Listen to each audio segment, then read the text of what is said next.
Welcome to Unveiling the Truth, where we unveil the truth about the Catholic Church teachings one fact at a time. I'm Nefer. And I'm Nellie, and in this next video, we're going to be discussing the 6 hardcore saints. Yep, so without further ado, let's go unveil the truth.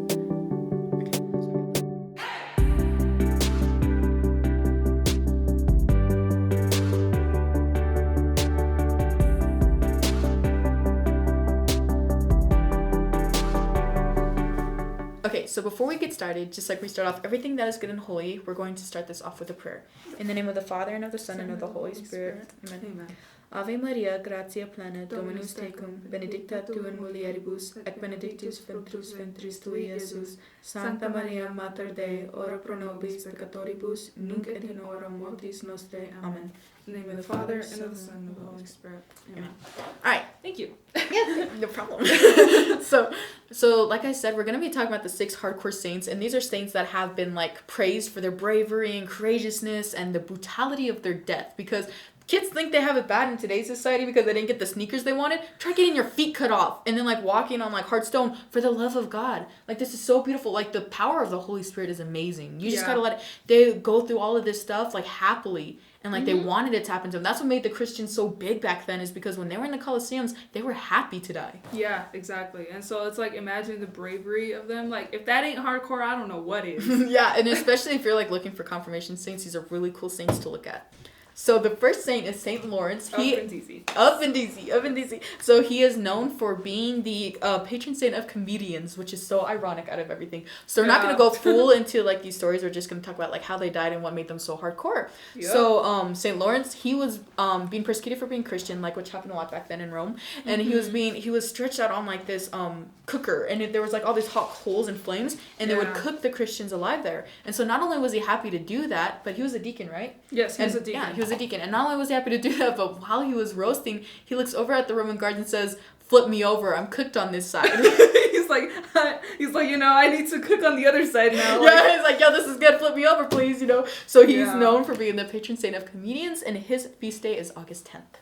Yep. So what's the next saint? Saint Eulalia of Barcelona. Ooh, Saint. So she's actually my patron saint. I chose her because I had a bunch of other saints in mind, but she kind of fell into my lap last minute, and I think it was because she was so young and so willing to die. So she had 13 tortures for each year she was alive. So she's gonna read those off. But what happened is that she was also getting persecuted for being a Christian. However, her parents tried to shield her away from that. Well, she snuck out in the middle of the night and ran away from home and confronted him. So he was just like, I'll let this pass if you offer some salt to this false idol. Well, she kicked the false idol down, and so so funny. She like absolutely, and she told. She was also known for being like a child prodigy, so she was like super cunning with words, and that's one of the things I liked about her, is that she's super like educated in speaking, and she would like preach to adults. So she like just kind of like blasphemed him in the most educated way possible, and like kicked down the salt statue. Blasphemed him. Yeah, so she got taken over to be torture, and go ahead and name off the tortures. Yeah, she basically roasted him. Ancient roast. Yeah. I wish I could remember what she said. It was just like in the most educated, like direct way ever, without using any cuss words or anything, and he was just like,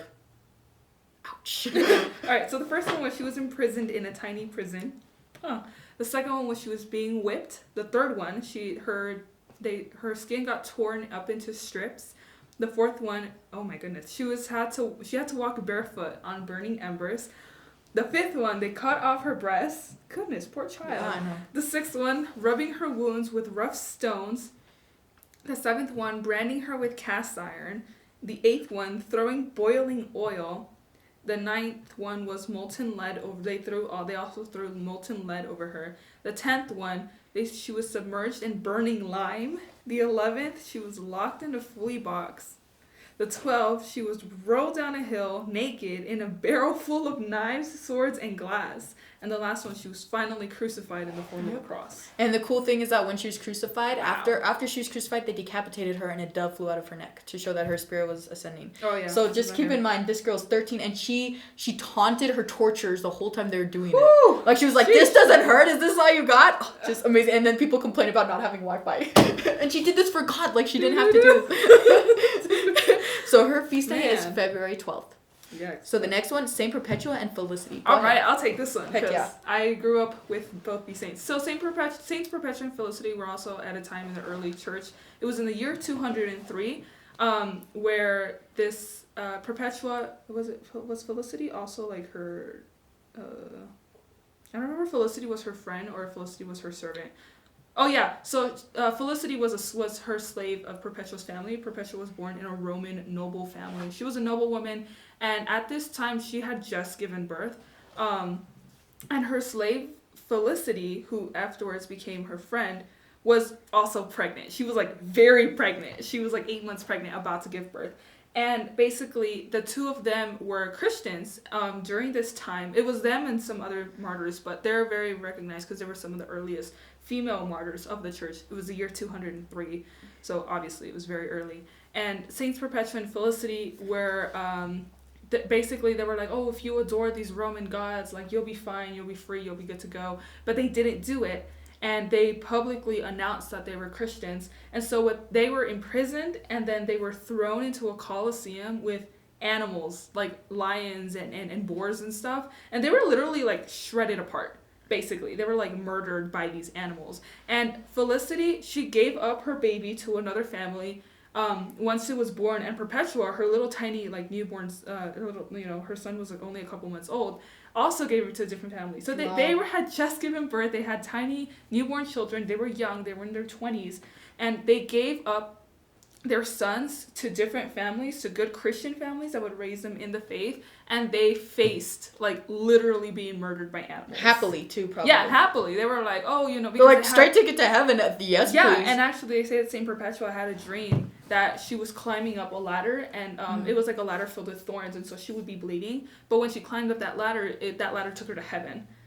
And so it was like showing that she was going to have to go through martyrdom, but she was going to get to heaven. That's amazing. So that's pretty hardcore in honestly, my book. These things are so amazing. This is honestly what makes us Catholic. Like, this is who we are. Yeah, exactly. This is what we're supposed to be. It's just so beautiful. For people who say that the church marginalizes women, no, they do not. Yeah, no, it does not. No, honestly. So the next one is their feast day. Their feast day is March 7th. Yeah, thank you for that. Feast day March 7th. So pray to these guys. Pray through them. They're awesome people. Pray through them. So the next one is Saint Philomena. Ooh, Saint Philomena is a really good one because she was also a young one, and I can't remember, I think she was supposed to marry this guy, or she was either getting... Yeah, Emperor Diocletian fell in love with Philomena, and when she refused to marry him, she was subjected to torture. So it says Saint Philomena was scourged, drowned with an anchor attached to her, shot with arrows, and then each time she was attacked, angels took her side and healed her through prayer. So how did that happen? So she was scourged, that's painful, but when she was actually thrown into the water with an anchor attached to her, the angels actually brought her out and placed her back on top. And then they shot arrows at her, and when they shot the arrows at her, the arrows stopped midway, turned around, and shot back at the guard. So then, as you think, they'd get the message, but instead they lit the arrows on fire and shot them at her, and they also stopped halfway through and sent back and shot back at the guards, and then finally she was decapitated. Yeah, she was decapitated. And apparently, it's according to the story, her death came on a Friday at 3 p.m, the same time as Jesus.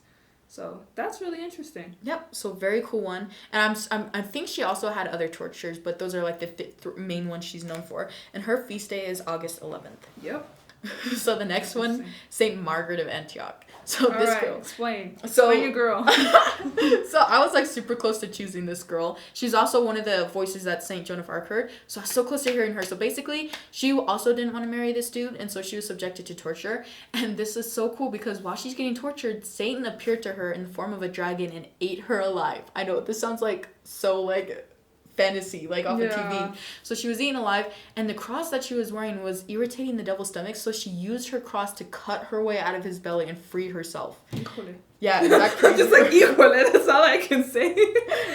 So then after that, it says that the next day attempts were made to execute her by fire and then by drowning, but she was miraculously saved, and that converted thousands from that. And then, she was finally killed, but that was what she was known for. That's she was beheaded. Yeah, this literally seems like something that happens off of TV. A dragon ate her alive, and then she used her cross to cut herself out. I'm like, whoo, dang. Sheesh, man. And her feast day is July 20th. Don't these people learn? They just like kill. They decapitate them when they just like give up. It's don't they learn from chickens? That chickens can still stay alive. Well, that's why they say that they converted thousands. That's why. And speaking of heads getting chopped off, go ahead and take the last one. All right, Saint Denis.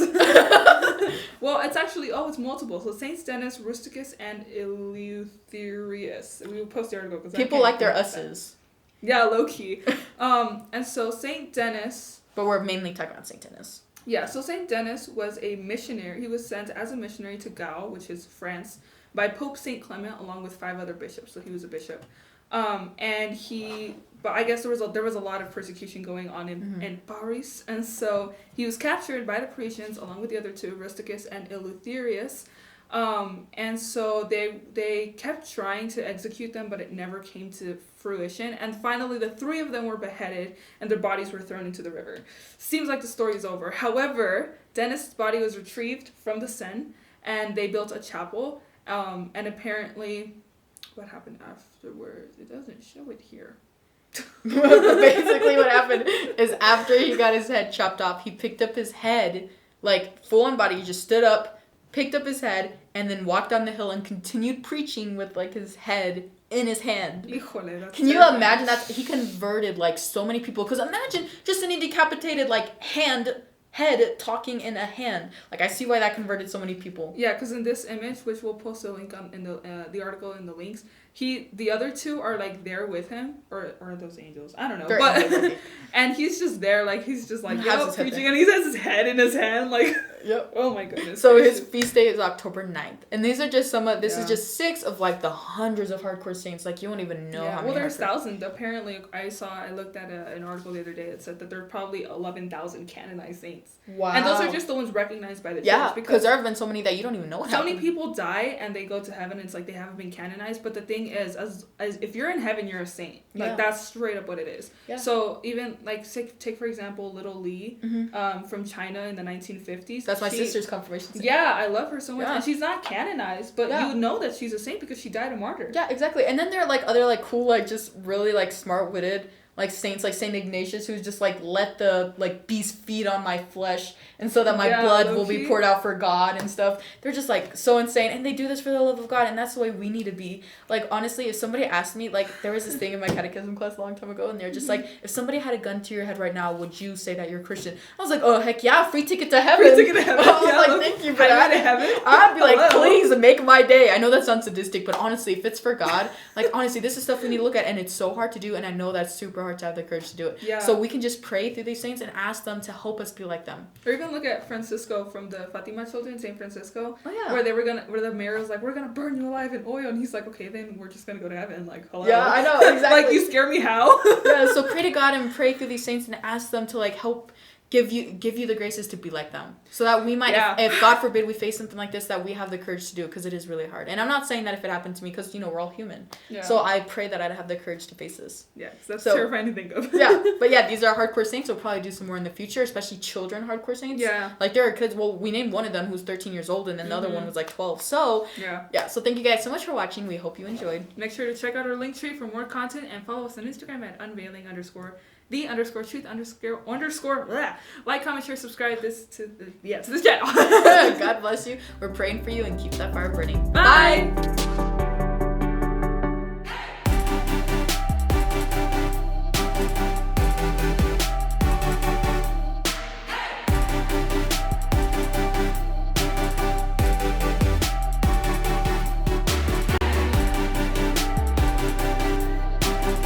So he got his head cut off, and then after he got his head cut off, he picked up his head and continued to walk down the hill preaching. Wrong saint. You're thinking about Saint Denis. What are we talking about? Saint Lawrence.